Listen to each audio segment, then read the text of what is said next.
My name is Lucy. We're here at the Paper Niche, and we will be doing a tutorial today on my acetate butterflies.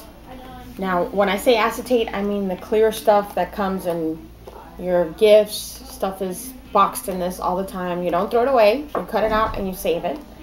And we're going to be stamping some butterflies on it, and then changing them with a heat gun. You're going to need the acetate, your stamps, whatever they may be. They can be clear stamps, rubber mounted, any kind of stamps will work. You're going to need a heat gun, a pair of tweezers, and whatever you want to use to color your stamps with. If it's on acetate, it has to be permanent ink, so I use Sharpies. Okay, so you're going to take your stamp. I am using a Wendy Vecchi Studio 490 stamp from Stampers Anonymous. You're going to put it on your acrylic block. Stays on ink.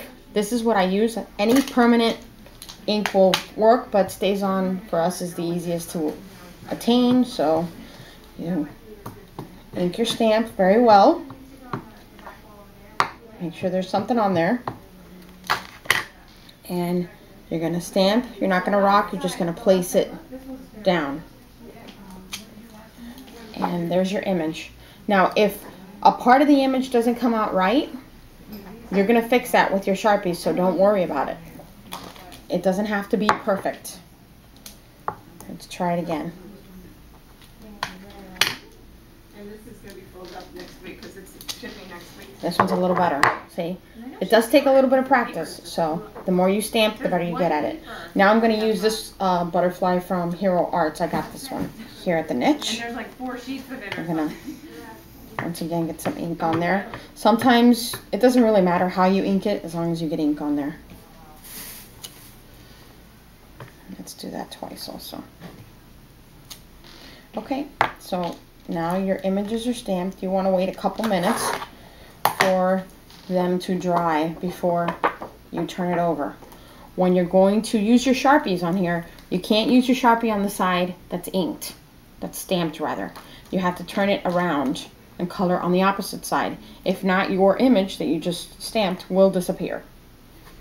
So let's get some browns. I think I'm going to do a pink butterfly today. Let's do pink and orange. A couple different shades.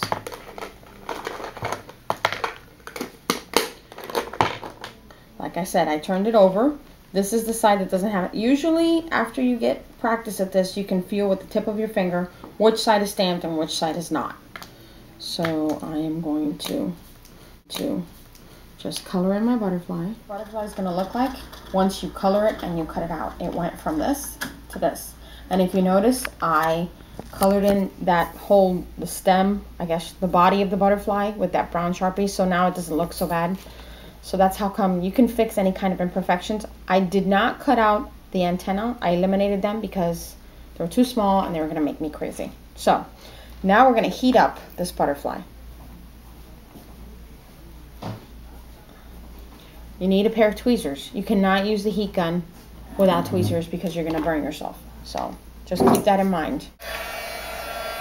Upside down.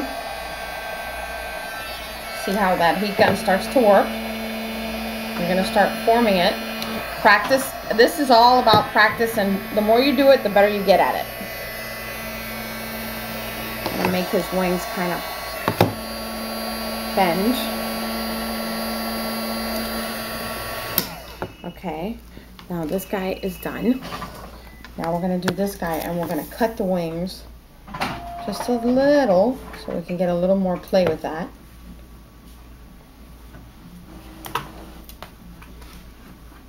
Always in the middle.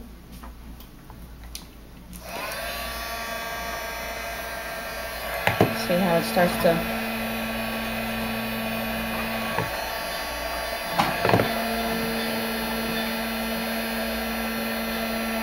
that would be my phone ringing. Okay. And there's this guy. And you can do that pretty much with anything that you stamp, whether it's a flower, a butterfly.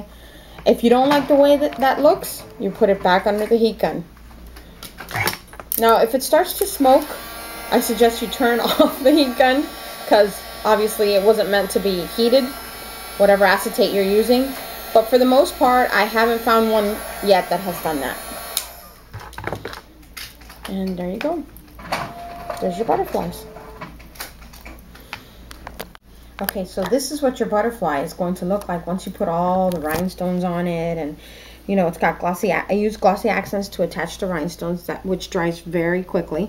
And then to attach the butterflies to your layout, you use glue dots. So far, that's pretty much the only thing I've learned that actually sticks it and won't let it come off. So these, if you wanted to, you could turn them into this also, just rhinestones. And the antenna, after you put it down, you would draw the antennas in with some type of a marker or a Sharpie or whatever, you know, whatever you have at hand. So, thank you for joining us here at the Paper Niche with our butterfly tutorial. I can't wait for you guys to try it and see what you guys come up with. Have a great day.